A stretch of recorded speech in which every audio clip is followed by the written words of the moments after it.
Dan yang lagi viral saat ini itu Rempang teman-teman ya. Masyarakat di Rempang itu merasa tanahnya dirampas demi melancarkan investasi pihak asing. Kami tak bangun keluar dari kampung kami, kapan Jokowi kami tak nak keluar. Mungkin akan menjadi salah satu catatan sejarah kelam di Indonesia bahwa pernah terjadi seperti ini di Indonesia. Sekarang juga ada yang cukup aneh nih ya. Panji Gumilang yang didemo, banyak orang yang diminta untuk mempertanggungjawabkan atas apa yang diperbuat, sekarang dia berpotensi untuk bisa bebas dari hukuman-hukumannya juga. Assalamualaikum warahmatullahi wabarakatuh. Sedih sekali melihat kondisi negara kita saat ini yang mungkin akan menjadi salah satu catatan sejarah terkelam di Indonesia nantinya yang bisa kita ceritakan kepada anak cucu kita bahwa Indonesia pernah mengalami masa-masa kelam seperti saat ini yang kita alami. Kita bisa lihat banyak sekali kasus-kasus di Indonesia yang membagongkan ya. Mulai dari oknum polisi, tembak oknum polisi yang awal mulanya dihukum dor gitu ya, dihukum habis gitu ya. Tapi tiba-tiba dipangkas hukumannya, didiskon hukumannya menjadi hukuman seumur hidup. Banyak sekali hal-hal yang membagongkan saat ini teman-teman ya. Termasuk juga pejabat-pejabatnya, anggota DPR lagi rapat itu main game. Ada yang main game loh. Bahkan yang lebih parahnya lagi ada yang tertangkap kamera nonton pada saat rapat itu. Dan yang lagi viral saat ini itu Rempang teman-teman ya. Masyarakat di Rempang itu merasa tanahnya dirampas demi melancarkan investasi pihak asing. Kami tak bangun keluar dari kampung kami, kapan Jokowi kami tak nak keluar pokoknya. Ibu tak boleh bercakap sendiri kalau ada rugi memang berpantai pokoknya. Kalau keluarga kalau ternyata dipaksa mau ngelakuin apa Bu? ya dek kami sampai mati ke rumah kami itulah dek kami lawan dek. Sebenarnya kejadian seperti ini bukan hanya terjadi di Rempang, tapi di beberapa daerah Indonesia juga sudah pernah terjadi. Memang negara kita yaitu Indonesia menjadi salah satu sorotan terbesar pihak investasi asing karena negara kita tuh strategis banget. Ada daratannya, ada lautannya, ditambah lagi kaya dengan hasil alamnya. Tambang emas ada, tambang nikel ada, tambang batu bara ada, perkebunan kelapa sawit luas, semuanya tambang-tambang ada di Indonesia. Tapi entah siapa yang punya itu semuanya. Secara logika harusnya masyarakat Indonesia sejahtera. Tapi ternyata teman-teman ya kembali lagi seperti yang saya katakan tadi. Entah siapa yang punya itu semua. Yang kaya makin kaya, masyarakat menderita di Indonesia makin menderita. Bahkan anehnya negara kita pernah langka minyak goreng.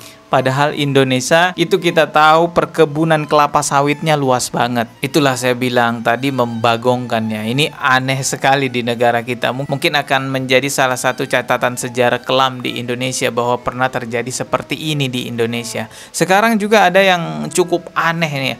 Panji Gumilang yang didemo, banyak orang yang diminta untuk mempertanggungjawabkan atas apa yang diperbuat, sekarang dia berpotensi untuk bisa bebas dari hukuman-hukumannya juga. Karena kabarnya pihak pelapor Panji Gumilang menarik laporannya, mencabut laporannya terhadap Panji Gumilang. Sekarang mari kita simak dulu pernyataan dari pengacaranya Panji Gumilang terkait mengenai hal ini ya, bahwa laporan ketiga orang tersebut dicabut ya. Coba kita simak dulu.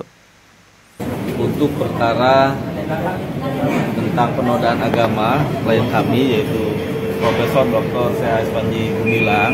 Oh, ini perkaranya terkhusus yang penodaan agama ya. Ingat, Panji Gumilang itu bukan satu kasusnya ya, tapi ada kasus besar lainnya seperti dugaan pencucian uang. Nah, itu ada miliaran tuh. Dari informasi pihak pelapor ya, pihak pelapor seluruhnya telah mengadakan perdamaian dan kemudian mencabut laporan terkait dengan perkara penodaan agama dari pelapor, yaitu pelapor Muhammad Iksan Tanjung satu pelapornya, Setia Kurniawan, kemudian Ruslan Abdul Ghamni. Ruslan Abdul Ghani. Setia Kurniawan itu maksudnya mungkin Ken Setiawan kali ya. Dan ini telah terjadi perdamaian yang mungkin nanti hari ini kita sampaikan informasinya berkait dengan konferensi pers lanjutan tentang perdamaiannya. Kita akan lakukan bersama-sama rencana di kantor MUI. Oh, ada pihak MUI juga ya, karena katanya pihak perdamaiannya konferensi persnya nanti akan dilakukan di kantor MUI. Wah, ini benar-benar teka-teki banget ya. Ada apa di balik ini semua? Kemarin juga saya simak di channelnya Bang Heri Pras, ini videonya, bahwa Ken Setiawan buka suara mengenai alasan memaafkan ataupun mencabut laporannya Panji Gumilang dengan ekspresi wajah yang tertunduk lesu, teman-teman ya. Ingat baik-baik, salah satu hal yang tidak bisa berbohong dari diri manusia adalah bahasa tubuhnya. Itu susah sekali untuk disembunyikan. Tapi coba kita simak dulu nih pernyataan dari Ken Setiawan. Assalamualaikum warahmatullahi wabarakatuh. Waalaikumsalam.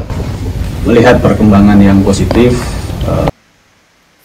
Melihat perkembangan yang positif. Perkembangan apa ini? Karena selama ini saya lihat channelnya Al Zaitun, mereka tidak ada mengupdate aktivitas-aktivitasnya. Bahkan setahu saya sholat Jumatnya udah nggak di-share. Jadi di mana kita bisa melihat perkembangannya Al Zaitun saat ini udah seperti apa gitu ya. Apakah azannya masih seperti itu? Apakah ucapannya masih qala Rasulullah Shallallahu Alaihi Wasallam fi Qur'anil Karim? Apakah masih menganggap Al-Quran itu adalah ucapannya Rasulullah, buatannya Rasulullah? Kan begitu teman-teman ya. Jadi maksudnya perkembangan seperti apa nih yang dimaksud Ken Setiawan ini? Dari apa yang kami laporkan, karena pada dasarnya awal kami melaporkan adalah untuk mengingatkan, karena kami anggap telah melampaui batas, dan setelah beliau menyadari apa yang dilakukannya salah dan meminta maaf. Meminta maaf. Setelah beliau menyadari apa yang dilakukan dan meminta maaf katanya. Minta maafnya ke siapa? Perasaan belum ada pernyataan minta maaf dari Pak Panji Gumilang nih. Ini janggal teman-teman. Kepada masyarakat Indonesia, khususnya umat. Nah, kepada masyarakat Indonesia, saya nggak menemukan video permintaan maaf Pak Panji Gumilang kepada masyarakat Indonesia. Membuat kegaduhan yang terjadi, maka kami juga memaafkan, dan semoga ini menjadi hal baik untuk kita ke depan supaya Indonesia aman dan damai. Udah. Ya, ini benar-benar aneh banget ya. Sebenarnya ada apa sih semuanya di balik ini? Saya tidak menyalahkan langsung Mas Ken Setiawan ya. Saya hanya mereaksi ucapannya tadi teman-teman. Karena kita tidak tahu apa yang dialami Mas Ken Setiawan di balik itu semua. Tapi kalaupun memang Mas Ken Setiawan berdamai kepada Bapak Panji Gumilang berujung laporannya dicabut, perlu diketahui kasus ini bukan kasus personal antara Ken Setiawan dengan Panji Gumilang. Bukan kasus kedua belah pihak, tapi ini adalah kasus yang melibatkan banyak orang di Indonesia. Masyarakat Indonesia resah dengan perbuatan Panji Gumilang yang menyebarkan ajaran-ajaran yang menyimpang. Semoga hal ini menjadi pertimbangan ya kepada pihak penegak hukum. Dan ingat juga bahwa Panji Gumilang itu tidak satu kasusnya. Ada dugaan pencucian uang yang miliaran, ada dugaan juga korupsi dana BOS digunakan untuk pribadinya, dugaannya seperti itu, beritanya sudah banyak. Yang sampai saat ini belum selesai juga prosesnya, masih ngambang di tahap penyidikan. Ya, mau jadi apa negara kita ya Allah, ya Allah. Itulah, saya tuh lebih milih petugas parkir daripada petugas partai. Kalau petugas parkir itu selama saya titipkan kendaraan saya kepada petugas parkir tidak pernah hilang. Tapi kalau kita menitipkan negara kepada petugas partai, entahlah, mungkin kedepannya negara kita akan hilang. Oh, ada pedagang bakso tuh di depan tiba-tiba ya. Oke, kita ketemu lagi di video berikutnya. Subscribe dan juga loncengnya ditekan sebagai notifikasi. Wassalamualaikum warahmatullahi wabarakatuh.